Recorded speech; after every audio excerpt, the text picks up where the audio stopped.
Intuition. What is intuition?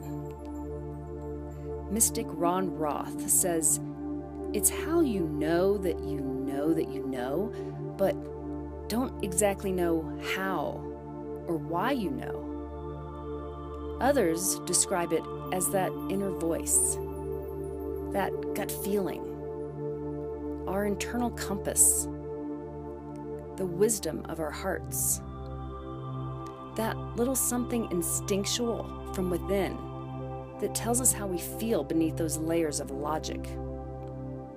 It's that fluttering in your belly telling you not to turn down a particular road. That subtle blushing tingle that says the person you just met will be someone significant in your life. Or that alarming prickle that tells you to avoid something else. It's your higher self whispering clues about your passions, health, and happiness. Every single human being has intuition, but unfortunately, we've become disconnected with this important part of our nature. We've become numbed to our intuitive gifts due to societal programming, institutional belief systems, and, especially for women, the subjugation of the divine feminine. The divine feminine and intuition are inextricably linked, and both have been under assault for thousands of years in our heavily patriarchal world. At a deep, collective, unconscious level, women equate tapping into and utilizing their intuition with death. For centuries, women were killed for the expression of their innate wisdom. We went through lifetimes of witch burnings, persecution, and oppression for fear that our inherent abilities were dangerous.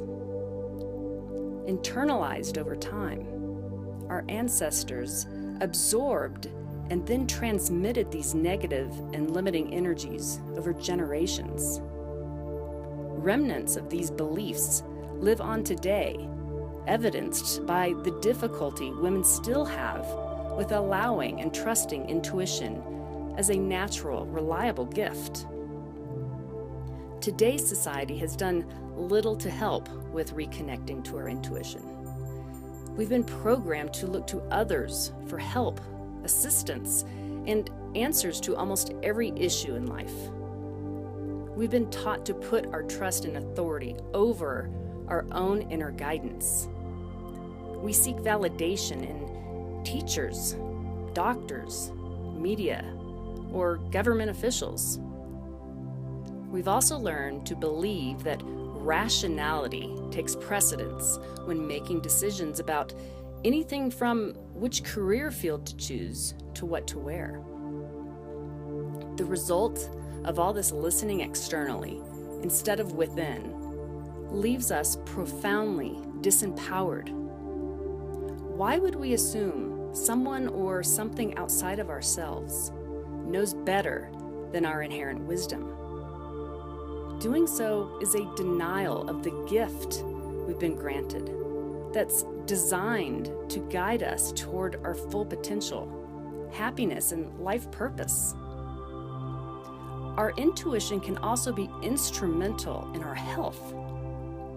Dr. Judith Orloff is a board-certified psychiatrist and medical intuitive healer.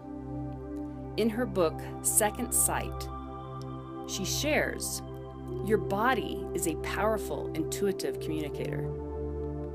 Intuition allows you to get the first warning signs when anything is off in your body so that you can address it. If you have a gut feeling about your body that something is toxic, weak, or off, listen to it. Go and get it worked up. She says she's seen too many women ignore their sense that something isn't right with their bodies and subsequently find that small problems turn into bigger ones. So now the question is, how do we reclaim our birthright to our natural insight? Sarah Beek, the rebellious spiritual speaker and author of The Red Book, explains that it's not so much about learning to be intuitive as it's about unlearning everything we've been taught that has made us believe we could never have a gift this powerful. She shares simple yet valuable ways to connect with our intuition. We can begin by stating a clear message of our intentions. And it can be something as simple as, I'm in tune with my inner wisdom, and I'm open to receiving messages from my divine guidance. She also suggests beginning to focus on how things resonate with us. Start asking how a situation or an individual feels in your body. Does it feel like warmth or cold? Nervousness or excitement? Tingling or exhaustion? These are clues, subtle messages into what our intuition is attempting to communicate to us. She says to challenge ourselves to question whether we're making a decision based upon what we think we should do or based upon what truly resonates at our core. She shares that developing our resonance skills takes a little time and practice and lots of, oh, that was my intuition telling me to avoid that workshop, not just my acid reflux. Reawakening our inner guidance can be tricky. On one hand, it's relatively easy and natural to tap into it. On the other hand, we can make it ridiculously complicated by second-guessing ourselves for various reasons. Author, medical intuitive, and mystic Caroline Myss discusses how numerous factors can block our intuition or distort its accuracy, explaining that women often discount intuitive guidance, burying the information beneath rationalization, disbelief, or fear.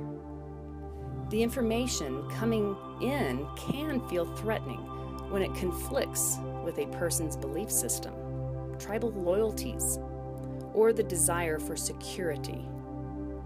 Myss says that one of the biggest problems women have in using intuition is the expectation that intuitive guidance comes loud and clear, as if some angel standing next to a burning bush is shouting instructions to them. In reality, intuition comes as simple impulses. I like this. I don't like this. Yes. No. That feels right. That makes sense.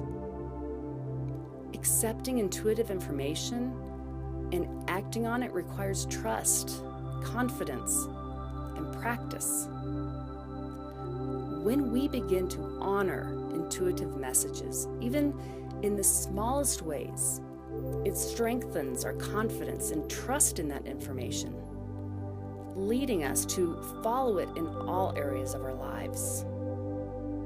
Our intuition is our sacred compass, allowing us to navigate our lives with confidence, clarity, and grace, and ultimately empowering us to live a deeper, more authentic, and enriched life.